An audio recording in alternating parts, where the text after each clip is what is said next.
Mbunge wa jimbo la Nyamagana mkoani Mwanza, Mheshimiwa John Nzilanyingi ameungana na viongozi mbalimbali wa serikali, wananchi, wafanyabiashara pamoja na vikosi vya uokoaji katika jitihada za kudhibiti moto mkubwa uliozuka majira ya saa 1 usiku wa tarehe 3 Julai mwaka 2026 katika mtaa wa Lumumba jijini Mwanza. Moto huo ulioteketeza baadhi ya maduka ya wafanyabiashara wa bidhaa mbalimbali za jumla na rejareja na kusababisha hasara kubwa ya mali, huku juhudi za vikosi vya jeshi la zimamoto na uokoaji kwa kushirikiana na wananchi zikifanikisha kuzuia moto huo usisambae zaidi.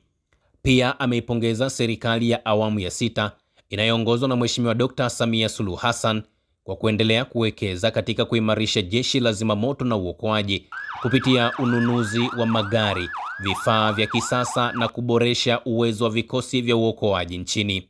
Nitumie fursa hii kumshukuru Mungu kwa fursa ya kutuwezesha walau tumepambana kadiri ya tulivyoweza na hatimaye moto umeweza kudhibitiwa kwa 100%. Kama mnavyofahamu, wiki iliyoisha tarehe 26 shughuli za bunge ziliahirishwa rasmi.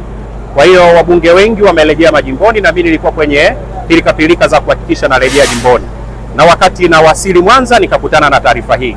Moja kwa moja ikanilazimu nisiende nyumbani, nikalazimika kuja hapa moja kwa moja ili kuja kuhakikisha na shirikiana na wananchi wenzangu katika kuhakikisha tuna udhibiti moto. Jambo ambalo limenifurahisha sana ni namna ambavyo wananchi wakazi wa jimbo la Nyamagana walivyo na upendo na namna ambavyo wameonyesha ushirikiano kwenye jambo hili.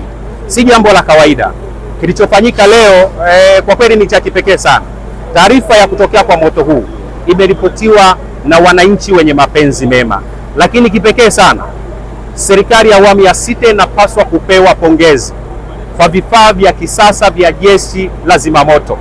Tusingelikuwa na vifaa vya jeshi la zimamoto vya kisasa, hali tunayoiona hapa pengine ingelikuwa ni mbaya mara 100. Jeshi la zimamoto limefanya kazi nzuri sana, lakini yote haya yamefanyika chini ya usimamizi wa Mheshimiwa mkuu wetu wa mkoa, kaka yetu Saidi Mtanda. Amefanya kazi nzuri ya kuwahamasisha na kusimamia vyombo vyake vya ulinzi katika kuhakikisha ya kwamba moto huu unadhibitiwa. Lakini nje na serikali, tukubaliane, wananchi wamefanya kazi kubwa sana. Nimeona wananchi wakipambana kuvucha mageti kwenye milango ambayo ilikuwa imefungwa. Nimeona wananchi wakipambana kushika mipira ya maji. Nimeona wananchi wakitumia kila aina ya nyenzo kuhakikisha wanashirikiana na jeshi la zimamoto kuweza kudhibiti moto huu. Rai yangu kwa Watanzania, umoja na upendo tulioonesha leo, tuna kila sababu ya kuhudumisha na kuuenzi sana. Bila ushirikiano wa wananchi, bila upendo na umoja tulioonesha leo, nataka niwaambieni ndugu wananchi, hali ya hapa Lumumba ingelikuwa ni mbaya sana. Na kwa bahati mbaya sana, maduka yaliyopata athari ni ya vipodozi. Na kama mnavyofahamu, kuna vipodozi na perfume. Nature ya hizi cosmetics huwa zina tabia ya kulipuka, na ndio maana mlikuwa mnaona kishindo na namna gani moto ulikuwa unalipuka hapa.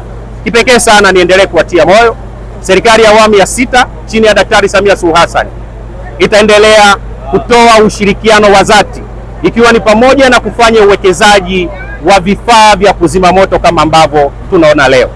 Mimi kama mwakilishi wenu niliwaahidi wakati naomba kula ya kwamba nitakuwa na ninyi kwenye nyakati ngumu na nyakati nzuri, na hata katika nyakati ngumu za leo nimehakikisha nafika ili niweze kushirikiana na wananchi wenzangu wa jimbo la Nyamagana ili tuweze kuhakikisha tuna udhibiti huu moto.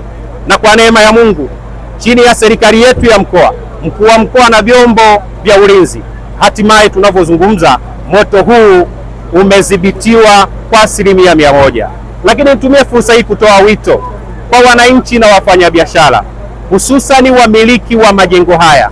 Tunapojenga, tuhakikishieni tunatumia dhamani ambazo zimetolewa kwa mujibu wa sheria ya mipango miji. Mmeona namna wenzetu wa jeshi la zimamoto walivyopata shida kuvuka upande wa pili kwenda ng'ambo ya kule. Kulikuwa na shida ya vichochoro na njia ambayo ilikuwa inawazuia, na ndio maana pengine ikawa ni sababu iliyochangia moto huu kuwaka kwa muda mrefu sana. Lakini mwisho ni washukuru, niendelee kuwapongeza wananchi kwa namna ambavyo umeonyesha ushirikiano na umoja huu usiishie leo, isipokuwa kwenye nyakati ngumu na nyakati nzuri. Tuendeleeni kushirikiana kama ambavyo tumefanya leo. Usisahau kusubscribe, like na kubonyeza alama ya kengele. Asante.